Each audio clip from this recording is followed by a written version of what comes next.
chapter on Irish company law considering the registration of shares of a company in Irish law. The registration of shares includes some advantages and disadvantages. The advantage of registering a share is that it allows for the swift sale of shares in the event that they are to be sold from party to party. It provides a further protection of shares against being used as an instrument of fraud, considering that they are registered. There is therefore clear ownership, as their ownership is registered, and dividends are payable to shareholders with a registered shareholding.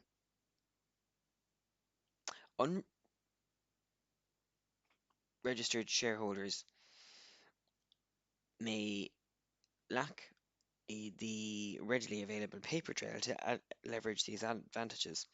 However, the advantages of not being registered is that there is a decreased cost. By default of doing nothing, there is no cost in the administration of the registration. There is increased privacy in the non-registration of shares. And finally, there is slightly less corporate governance and legally maneuvering to be executed in the event of a non-registered share. The disadvantages of registering a share are the corollary, in that there is an increased cost. There is a stamp charge for the registration of shares. There is also increased legal and tax liabilities. The increased cost also exists in the mere charge of the actual registration itself. There is increased transparency for the company, which can be welcome from some quarters, but for certain companies, it's not attractive to be of a lacking of a private information with regards to shares. And finally, the registration of shares involves negotiating complex governance and legal requirements. The relevant legislation concerning registration considers in Section 212, where the petition for relief from oppression or ignoring interests and the minority shareholders are protected against unfairness and prejudicial or oppressive conduct that is against the shareholders' interests. Therefore, they may seek to use a petition for oppression under Section 212 for the preferred petition to register interests, but it does remain the at the discretion of a director once it's made in good faith and in the interests of the company.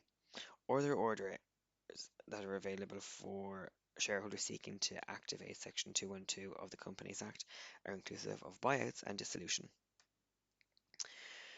Section 95(1)(a) governs the allocation of shares, and this shall be prepared in a company's constitution, which shall direct as to what creature of the company is the appropriate authority for the allocation of shares, be that directors or shareholders, or by shareholder resolution at a general meeting. The Smith and Fawcett case considers that the refusal to transfer shares is a discretion enjoyed by a director.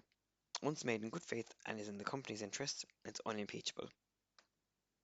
The Hafner case of the Irish Supreme Court considered that the discretion to refuse a registration is limited, however, and it cannot be arbitrary.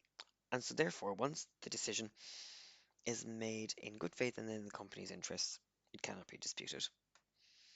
The Tangy and Clarence Hotels Company case considers a refusal for the registered shares can be refused on a transferee's suitability. Again, this is unimpeachable once a decision has been made in the company's interest by the director in the refusal. The Beat Steam Shipping Company considers good faith yet again, and in the company's interest, are grounds to refuse the registration of shares, and therefore are unimpeachable if made in such grounds. Capricious and arbitrary refusal to register shares is impermissible in common law. The Banfield Moran case, as heard in the Irish court in 2006, directed that there is an illegitimate rationale behind the non-registration of shares.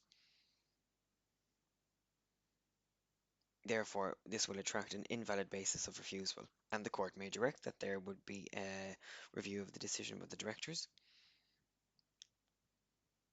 or indeed such an illegitimate rationale may be a basis upon which the courts can satisfy Section 212 of the Companies Act, which directs the court to be amenable to remedying in the event of a successful oppression application being brought by oppressed shareholders, where they are able to satisfy that conduct is being discharged that is not in the company's interests or the shareholders' interests.